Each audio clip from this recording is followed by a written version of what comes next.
What's up, guys? It's Techno Viking 23, and today I'm coming to you with a little bit of commentary about No Man's Sky, a game that just cannot seem to get out of its own way since it launched. Obviously, there's been a lot of uproar around this game. Staunch fanboys defending it, other people just tearing it to shreds.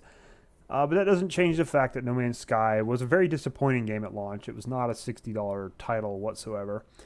And they're still having a lot of problems with it. I don't know if the PC version has been completely fixed or repaired yet, but I can tell you they are losing a ton of players from the PC version. I'm not sure what the numbers are on the consoles right now in terms of the PlayStation 4. I'm imagining they're going through something very similar because console gamers tend to be a bit more fickle than PC gamers in terms of sticking with the game for a while.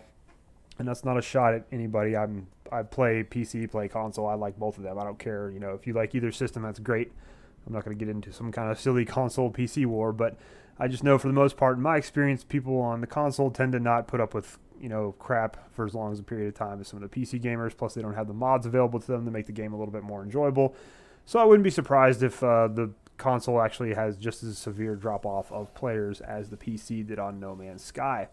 Now, according to some users on Reddit and Steam Spy and some other areas, the player base on PC has actually dropped by 90% after the first week the game was out.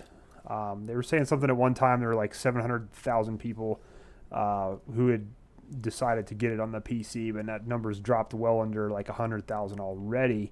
That's pretty crazy, and that doesn't bode well for the actual survival of the game, if you ask me, because when you lose that big of a chunk of players, initially, I don't think that many of them are going to come back, unless they make some drastic updates to the game, and at this point, I'm not really sure what they could put into the game to make it more enjoyable, but there's really not a whole lot they can do, in my mind, that's going to bring people back to this game, especially after such a lackluster launch period. So that's something to definitely watch, to see if the fall off is the same on the console, but they're definitely not going to have very much longevity with this game if they can't keep even a decent player base.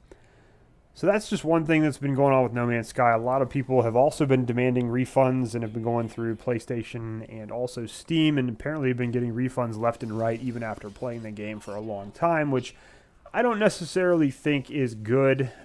If you play a game and you've played it for 60, 70, 100 hours and then you decide, oh, hey, I'm going to take it back, I think that's kind of messed up.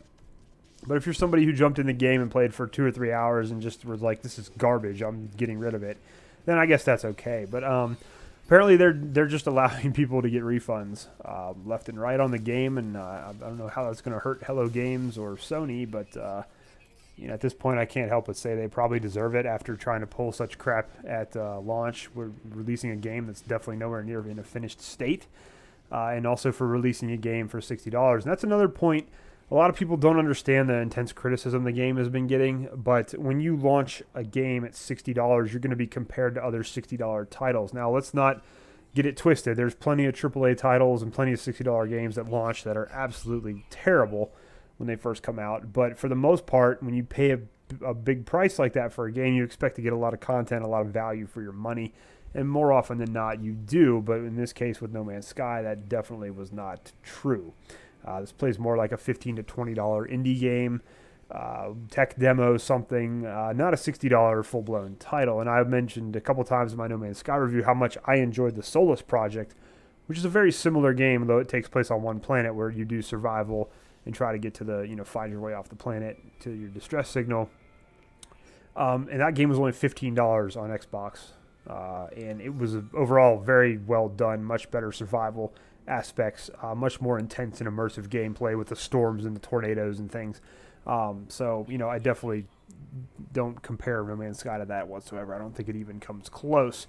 But just another issue they've been having. And there also is a problem players are finding. This has been circling around Reddit, where apparently Hello Games servers are not able to handle the amount of data load from the amount of people playing the game. So your discoveries that you make early on are getting erased or circulated, or something's happening with them. But what people are finding is when they backtrack and find their way back to their initial opening planets, none of their discoveries have actually been saved. So when if someone else were to go to that planet, you would see that it doesn't have a name. You would see that the creatures are not named. And that really kind of kills it for a lot of people, because a lot of people still playing the game, myself included. That was one of the more interesting aspects, was finding unique creatures and naming planets and leaving your own little trail through the galaxy.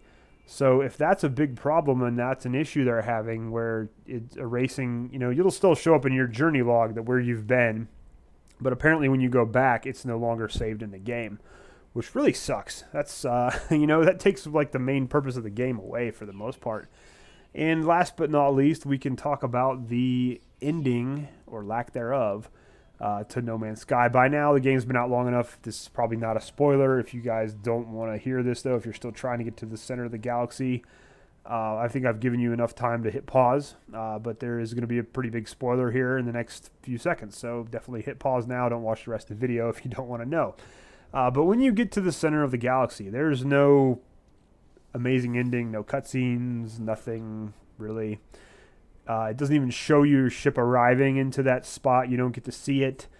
I was expecting something along the lines of when you use the mass relay in Mass Effect 2 to go to the center of the galaxy and you find this big, there's a black hole, an asteroid field, and the collector bay. Thinking something like that might happen. You might warp in and get to see what it looks like. But that is not the case. You basically just select the center of the galaxy from the menu and you warp to it. It just kind of starts doing this very slow pullback of the entire galaxy, the star map, with this music playing. And that's it. And it just fades to black. That is your ending. That is what you get for getting to the center. And it's kind of funny because I remember when they were interviewing Sean Murray, they actually were playing some clips of what people thought would be at the center, and somebody made the statement that it's probably just nothing. It's probably just fades to black like the last episode of The Sopranos. And he kind of laughed that off and said, oh, that would be a good troll or something like that, a big middle finger. And that's actually what happens. So, yeah.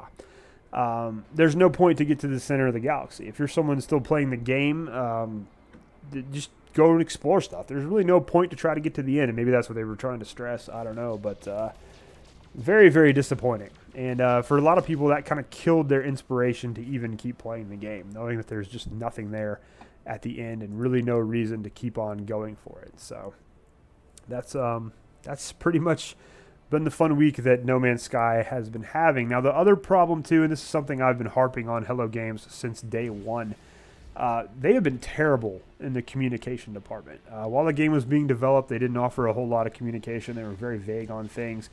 When the game came out, they were incredibly vague.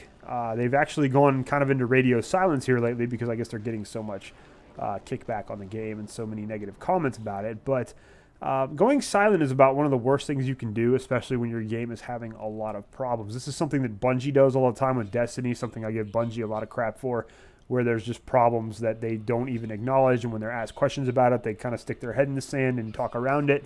Deej, the community manager, Bungie, is notorious for doing this. And Sean Murray himself is actually very good at dancing around important questions and being incredibly vague. So that's just not good practice to have, especially when your game launches and has such a so many big problems with it. They really need to go into a much better communication mode and, tell people what's going on, what we're doing to fix it. This is what you can expect. We're sorry the game sucks. We're sorry we released such a crappy product. You'll probably never hear them say that. Sony's probably definitely not going to allow that. But Hello Games really needs to work on their communication. And if anything, what this launch of No Man's Sky has done is it's going to make people incredibly skeptical of any other indie developer trying to put out a big product like this, or games in general. One of my big problems I'm having with console gaming in general right now is that I'm still waiting for the games. We've been in, I call it it's current gen, but next gen, is the big thing. And, I got into next gen with Titanfall when the original came out, and that was very overhyped and quickly went away in a couple of weeks for me. But I'm still waiting for the games. We've got these new consoles that supposedly have all this technology, can do all this stuff. And so far, really, honestly, unfortunately, the best game that's come out has been Destiny, and that's pretty freaking sad. Obviously, The Witcher 3 was amazing. But in terms of just overall games, it seems like everybody keeps going back to Destiny. Everybody talks about games killing Destiny, but everything seems to go back to Destiny for some reason. But yeah, so we've just had a really crappy run of games on these new systems, and I keep wondering, I really hope Mass Effect Andromeda doesn't continue this trend. That's like the next big game I'm looking forward to. That and Cyberpunk, but I just don't know where are the games. That's what we were waiting for. No Man's Sky again promised to be this incredible, amazing game, something that had never been done before, and it just comes out and it just doesn't deliver on anything. And that's unfortunately been a huge trend with the newer consoles. And I hope it doesn't continue. I really wish we had some really great games to play on these things, but I guess that's one of the reasons a lot of people are starting to gravitate towards the PC now. When you have to pay all these extra fees with the consoles and pay to stay online, and PlayStation Network's raising their price, and Xbox is really expensive as it is already. So, it's just not a great time for console games in general. If you ask me, just my opinion, of course. But that's going to do it, guys. Let me know how you feel about this. Let me know how you feel about the current state of gaming in general. Are we ever going to start seeing some really amazing blockbuster games coming out? Because I remember back when PlayStation 3 and Xbox 360 were out, it's like every year you had 3 or 4 games that came out and were just awesome and innovative and amazing. And it just seems like that's been lost from the gaming industry. It seems like now everybody's all about making a quick buck. Everybody's about making money on pre-orders and just screwing the gamers and, making money for their stockholders and the bottom line and whatnot. But it's just been aggravating. So anyways, guys, that's going to do it for me. I hope you've enjoyed the video. I hope you guys are having a great day. Thanks as always for watching, and I'll see you again next time.